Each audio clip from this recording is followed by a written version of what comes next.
In this lesson, we will be doing character traits for the main character in Under the Lemon Moon. Our main character is Rosalinda, and so after listening to the story or reading it, whichever you decided to do, you're going to open up your document, and in here I have also a list of different character traits that you might use to describe her. Remember, we're not doing feelings, we're talking about character traits. And then you're going to click on the character map. You're going to make a copy.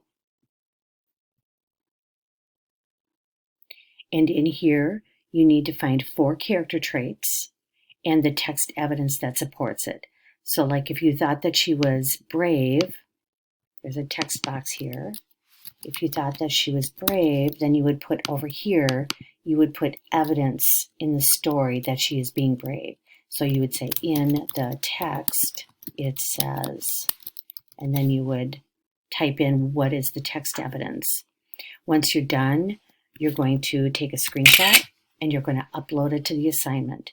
You can also share it if you want to, but I want you to upload a screenshot to the assignment to get a grade.